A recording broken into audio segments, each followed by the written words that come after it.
She laughed when I felt ill, her laughter sharp and cruel, cutting deeper than the pain in my body.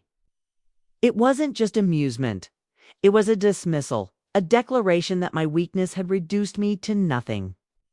The sound echoed in the room, and with it came the sting of betrayal. I had given her trust, love, and the best years of my life, yet in the moment of my frailty, she found delight instead of compassion. Her smirk carried the weight of arrogance, as if my sickness had stripped me of dignity, leaving me vulnerable and powerless. But little did she know, what appeared as weakness was only the mask I chose to wear. Beneath the surface, beyond her cruel laughter, I carried a truth powerful enough to shatter her scorn into silence. For I was no pauper. In despair, I was already a millionaire, waiting for the right moment. In the beginning, everything seemed wrapped in warmth and closeness, like a story too perfect to ever fracture. My family was my anchor, the steady rhythm of Sunday dinners, the laughter of grandchildren running down the hall, the comfort of voices filling every corner of my home. I felt proud, not only of what I had built, but of the bonds that seemed to hold us together. Love, trust, and respect flowed easily, and in those moments I believed nothing could disturb the harmony we shared. It was during this time that she entered our lives, the woman who would later stand at the center of my pain. She came draped in sweetness, her smile warm, her words kind, her gestures thoughtful. To everyone else, she seemed a blessing, attentive, charming, even nurturing.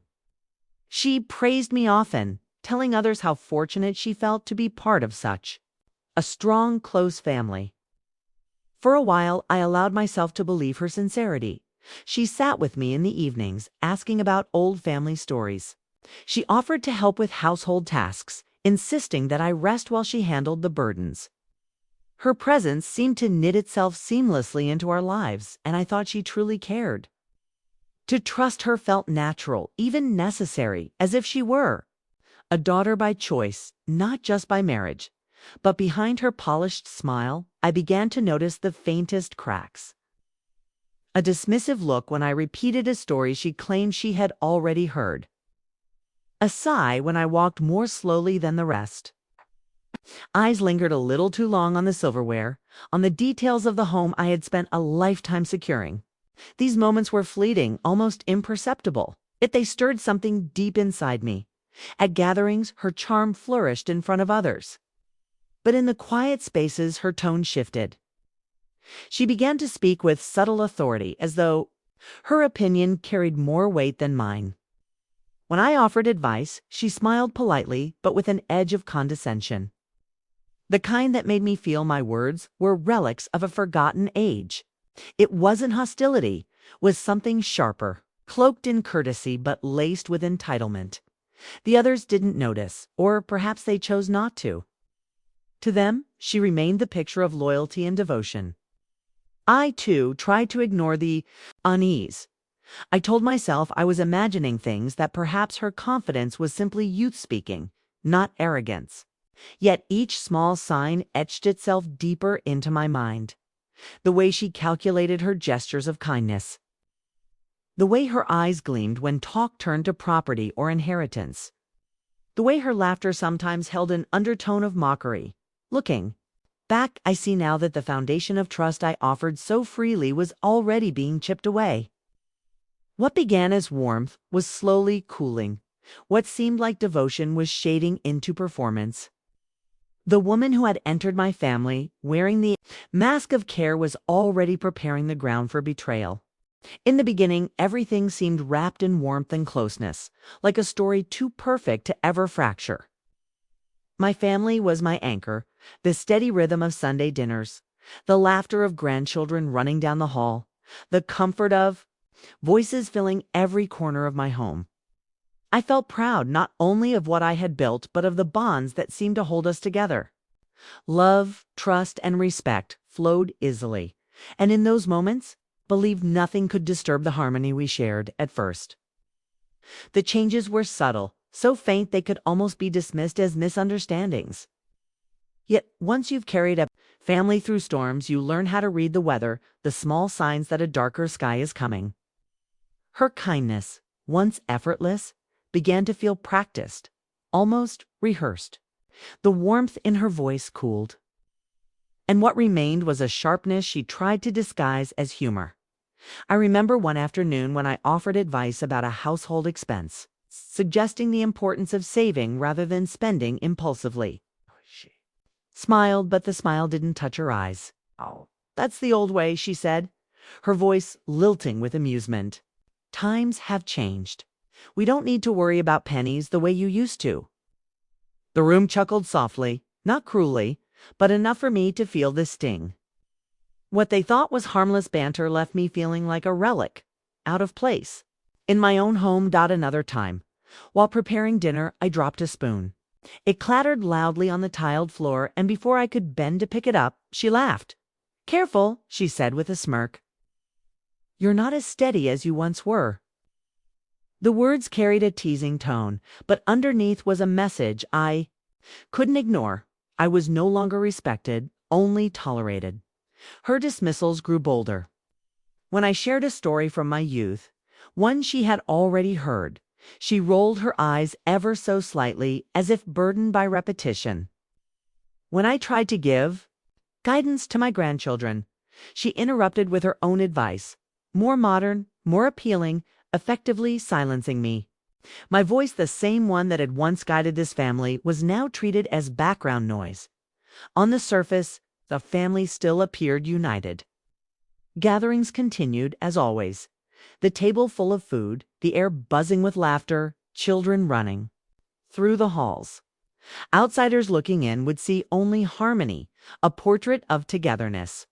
But within those walls, I could feel the fractures widening. Her smirks, her patronizing nods, her calculated charm, these were the shadows lengthening across what was once a bright, unshakable bond. I began to notice the way others responded, too. Some chuckled nervously at her jests, unwilling to confront. Her others avoided my gaze altogether, pretending not to hear the subtle insults that slipped through her lips. Their silence spoke volumes. By ignoring the cracks, they allowed them to spread. And yet I remained quiet. Not because I was blind, but because I understood that silence often speaks louder than protest. I let her mockery hang in the air, unchallenged, even as it chipped away at my dignity. For every dismissive remark, every smile dripping with contempt, I stored the memory away, knowing that one day the weight of these shadows would reveal their true cost. Illness has a way of stripping away the illusions we build around ourselves. Once strong and steady, I now found my body faltering. Simple tasks, walking across the room, lifting a pot, even climbing the small staircase, became exhausting battles. The weight of years pressed heavier than ever before, and though my body weakened, my spirit remained unbroken. Yet vulnerability is a mirror that reveals not only ourselves, but also the hearts of those around us. When the sickness first struck, there was a hush in the family, a moment of pity cloaked in polite concern. But pity soon gave way to whispers, and whispers to smirks. The one who had once pretended to care now shed her mask. I remember lying in bed, breath shallow, when she entered the room with a tray. Instead of compassion, her eyes gleamed with satisfaction. "So fragile now," she said softly, but with a cruel edge. Then came the moment that burned itself into my memory. She laughed. It's a small, sharp laugh, as though my suffering were a joke. Her cruelty did not stop there. When others visited, she would speak loudly about my condition, as though I were deaf as well as ill. "It's only a matter of time," she said once, her words floating like poison in the air. My cheeks burned, not from fever, but from humiliation. To be treated as less than human, to have my pain turned into entertainment, this was a wound deeper than any sickness. The family watched, some uncomfortable, others complicit through silence. A few offered hesitant words of comfort, but their voices were drowned by her scorn. Each time she mocked, each time she belittled, the balance of power shifted further. I was the sick elder, the powerless one, the burden. At least, that is what they thought. But within me, another truth stirred. Illness may weaken the body, but it sharpens the mind. While she laughed, I remembered every sacrifice I had made, every burden I had carried for this family. I had forgotten, but I had not. Her laughter became fuel for my resolve. Proof that dignity was more than health or strength. It was the quiet endurance of someone who knew the game was not over. I endured the humiliation in silence. I let them believe I was defeated. I let her cruelty echo through the halls unchecked. Because I knew what they could not imagine, that beneath my frailty, beneath the coughs and trembling hands, I carried a truth that would one day turn her laughter into stunned silence. For now, I allowed her to revel in her mockery. But as I lay in bed, my eyes closed, I was not dreaming of despair. I was waiting patiently for the moment when my silence would speak louder than her scorn. The cruelty that had begun in whispers soon spilled into the open, no longer cloaked in subtlety or shadows. It was during a family gathering, a time when once the house had rung with laughter and warmth, but now felt heavy with tension. I sat quietly in the corner, my body frail yet my spirit alert, watching as conversations swirled around me.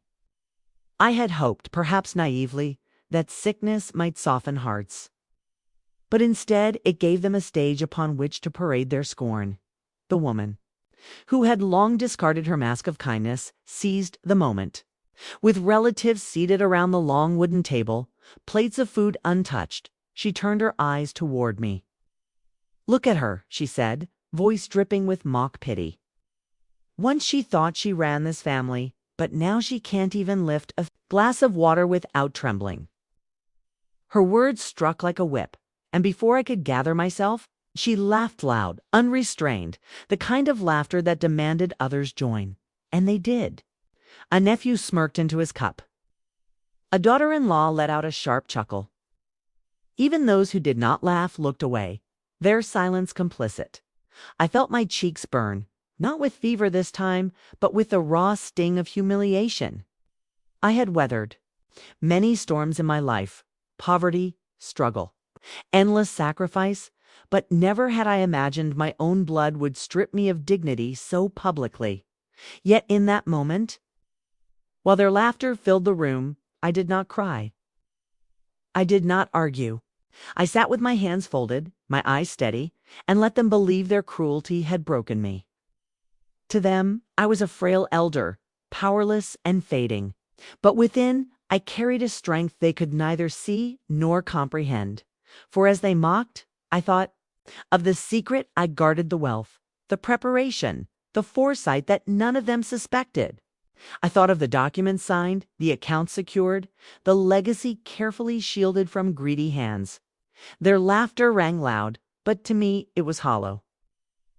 Built on lies they told themselves, the scene etched itself into memory like a scar. The clinking glasses, the cruel jokes, the betrayal made public. They believed they were witnessing my downfall. Yet what they were really witnessing was the final act of their own arrogance. One day I knew the same mouths that laughed so freely would fall silent in shock, so I endured. My silence was not. Surrender it was the calm before the storm. My composure was not weakness. It was the patience of someone holding a weapon far sharper than words. And though that day ended with their laughter echoing through the walls, I walked away with something far more enduring, the quiet certainty that cruelty never goes unpunished. And arrogance always collapses when faced with truth. The night of open cruelty did not end with laughter, it lingered, echoing long after the voices had faded and the dishes had been cleared. I carried the humiliation with me like a shadow, though I wore my silence like armor. But soon I realized that what had been said aloud in that room was only the beginning. The word spread, rippling outward, reaching ears far beyond those who had been present. Whispers began to fill the corners of the house. When I walked into a room, conversations hushed, replaced by pitying looks and awkward smiles. "It's sad, really," I overheard one cousin murmur to another. "She used to be so strong, and now look at her." Their pity stung more sharply. Then their laughter had reduced me to a tragic figure, a relic of the past. Someone to be pitied rather than respected.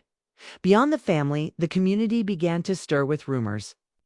Neighbors who once greeted me with warmth now wore expressions tinged with condescension. A kind smile here, a sympathetic pat on the arm, there, but beneath it all lay a subtle mockery. "She has nothing left," I heard a woman at the market whisper, not realizing I stood within earshot. Word of my supposed frailty and penniless state had traveled fast, carried on the careless tongues of those closest to me within the family. Itself, loyalties shifted like sand. A few quiet souls who had not joined in the laughter began to show me small gestures of kindness. A grandson slipping an extra blanket over my shoulders. A daughter speaking gently, almost apologetically. When others turned sharp, they did not defend me openly, perhaps out of fear of standing against the louder voices, but their silence was softer, more hesitant. Carrying traces of guilt, the others, however, grew bolder. My weakness had become their entertainment, and, with the mockery now public, they no longer felt the need to hide their disdain. They exchanged glances when I entered the room, their smirks as sharp as any blade. At dinners, they avoided my gaze, speaking around me rather than to me. As though my presence had been reduced to that of a ghost lingering in the corners, I could feel the shift in power. It's the way they saw me no longer as the matriarch who had carried burdens, but as a fading figure, powerless, voiceless, irrelevant. Their betrayal was not in what they said, but in what they withheld: respect, acknowledgement. The simple courtesy owed to one who had given everything for their comfort, and, yet as painful as it was, I held my silence. I let them whisper, let them laugh, let them weave stories of my decline. For in every cruel word, they revealed more about themselves than about me. Their arrogance, their greed, their willingness to humiliate was all on display, etched clearly in the eyes of anyone who cared to see. The air grew heavier with each passing day, thick with unspoken tension. Family gatherings no longer held warmth, but sat beneath a cloud of unease. Even the children seemed to sense it, their laughter quieter, their play more subdued. Love had been replaced with suspicion, respect with ridicule, and unity with fracture. But through it all, I endured. For while they believed their whispers had stripped me of dignity, I knew the truth. I knew of the legacy I had hidden, the wealth they mocked me for lacking, the power they could not even imagine. And as their whispers circled like vultures, I held close to the quiet knowledge that one day those same whispers would be silenced by a truth they could not escape. While the whispers grew louder, my silence was not born of defeat, was born of patience. Long before illness struck, before mockery filled the air, I had prepared for days like these. Years of sacrifice had taught me that strength was not in loud declarations, but in quiet foresight. And so, while they thought me powerless, I was already weaving the strands of my protection, every coin saved. Every small success, carefully tucked away, had found its way into investments few knew about. Modest beginnings had turned into properties, scattered quietly across the city houses, rented shops, thriving under tenants' care. I had learned long ago that the greatest shield against betrayal was independence, and independence required preparation. They saw only the surface of my life, the faded clothes and humble meals, but beneath it lay a foundation of wealth crafted not for vanity, but for dignity. The lawyer had been my confidant, a man who understood discretion.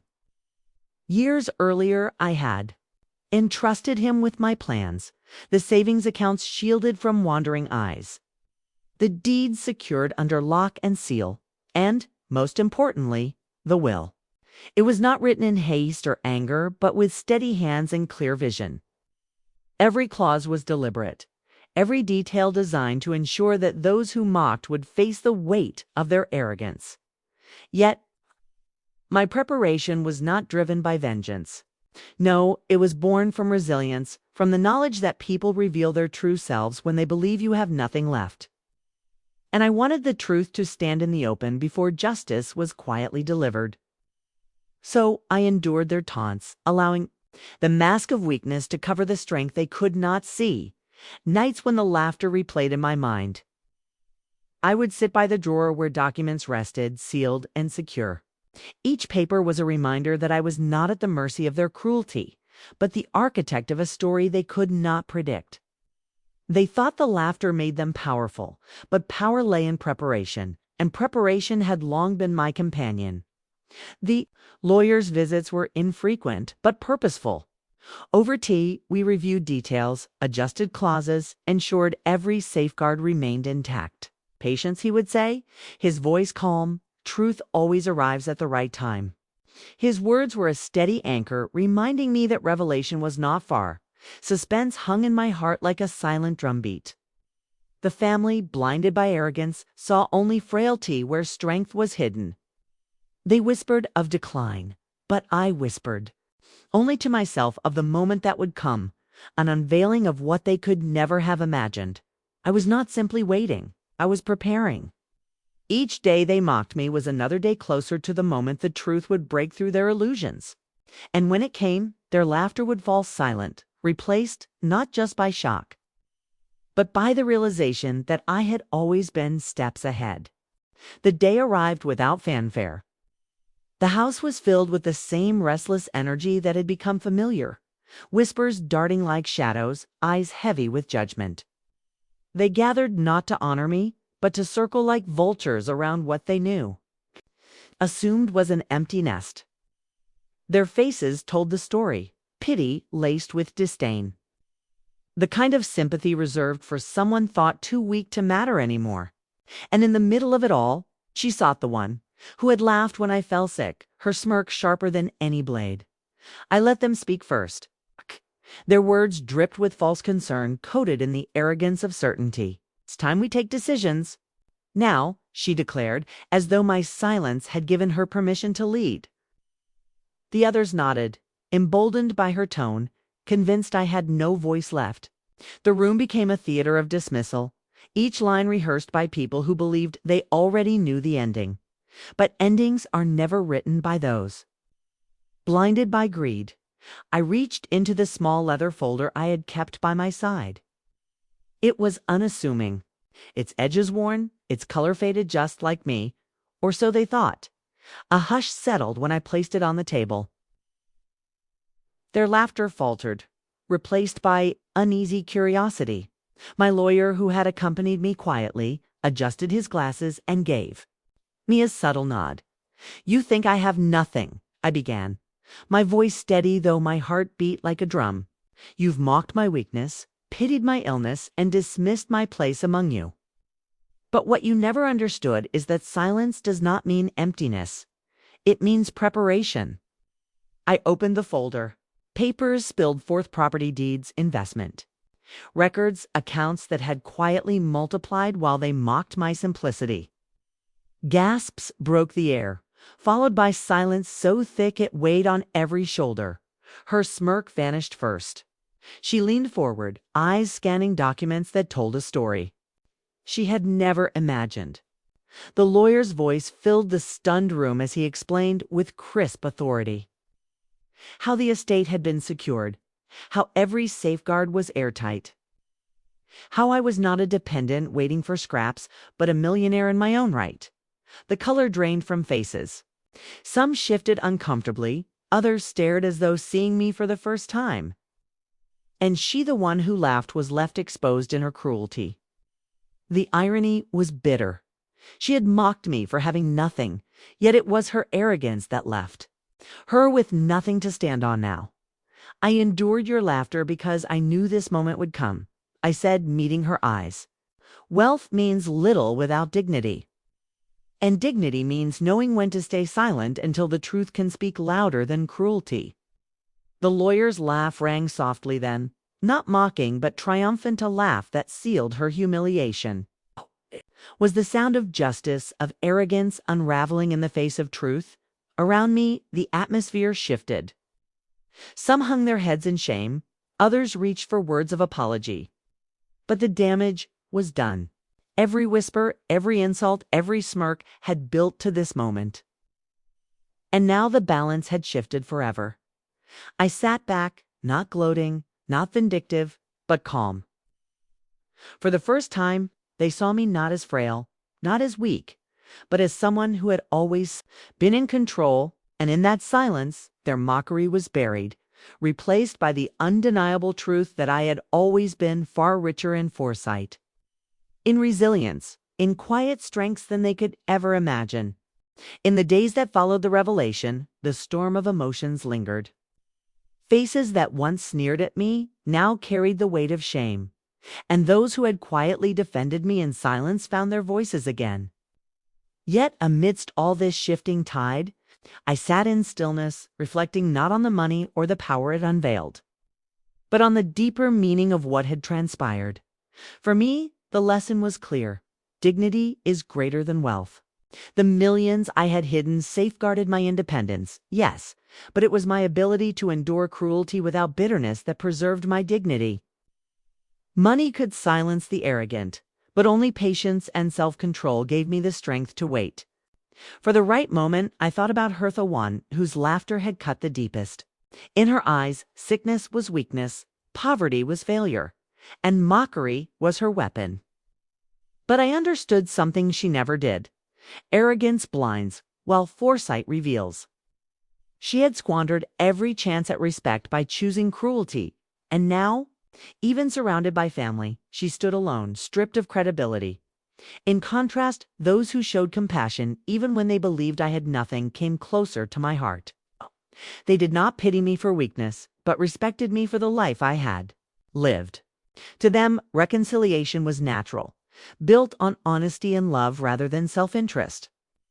And so, my fortune, both the material and the intangible, would be shared with them, not as a reward, but as a continuation of trust. The greedy ones, however, could not bear the reflection in the mirror I had held up to them. They retreated into isolation, some out of shame, others out of anger that their schemes had failed. Their absence did not sadden me. In truth, it gave peace to the household, removing the poison of arrogance that had long lingered in the air. Looking back, I realized my greatest wealth had never been the millions locked away in safes or tied up in investments. It was the wisdom, earned through hardship, the patience to endure insults without breaking, and the foresight to protect what mattered most, my dignity and my legacy. The younger ones, those still learning about life, now saw the truth plainly. I spoke to them, not about money, but about resilience. Wealth can be lost, stolen, or squandered. I told them, but foresight and patience will always protect you. And dignity once broken cannot be easily mended. Their eyes, wide with newfound respect, told me that the message had reached them more deeply than any inheritance could, and so the balance of the family shifted. Bonds rooted in love grew stronger, while ties poisoned by greed dissolved. In the quiet of the evenings, I no longer felt the sting of laughter, but the comfort of knowing I had upheld something far greater than pride. I had upheld the truth, that patience is not weakness, silence is not defeat, and dignity is a shield stronger than gold. The fortune remained a tool, a safeguard, but the real victory lay in proving that arrogance cannot triumph over wisdom. In the end, it was not the revelation of money that changed everything. It was the reminder that respect must be earned, and that cruelty, no matter how loud, always collapses in the face of foresight and quiet strength. I will never forget the sound of her laughter the day I fell sick. It was sharp, cruel, echoing in my ears like a declaration that my life had lost its worth. In that moment, she believed she had won, that my frailty was proof of weakness, that my silence was surrender. But what she never realized was that strength often hides in silence, and power often moves quietly, waiting for its moment to emerge. Now, as I look back, her laughter feels like a distant echo of arrogance defeated. The same sickness she mocked became the stage where truth was unveiled, where her cruelty collapsed under the weight of my foresight. She thought illness made me powerless, but it was in that very vulnerability that I discovered my greatest resilience. Her mockery has faded into nothingness, while my dignity has endured. Untouchable and unbroken. The revelation of my wealth shocked them, yes. But the true triumph lay not in numbers or possessions, lay in the lesson that arrogance can never outlive foresight. The millions ensured stability, but it was my patience that wrote the final chapter. She had underestimated me, as had others, but they all learned that silence is not emptiness. It is preparation. It is strength. It is victory waiting for its time. As I close this chapter, I know my legacy is secure, not just in property deeds or accounts, but in the truth I leave behind that true wealth lies in dignity, foresight, and resilience. Money can silence mockery for a while, but only wisdom and patience transform it into lasting respect. So let her laugh remain as a memory, not of my weakness, but of her downfall. For in the end, it was not her voice that echoed loudest, but the quiet assurance of my triumph. And that, above all, is the wealth that can never be taken away.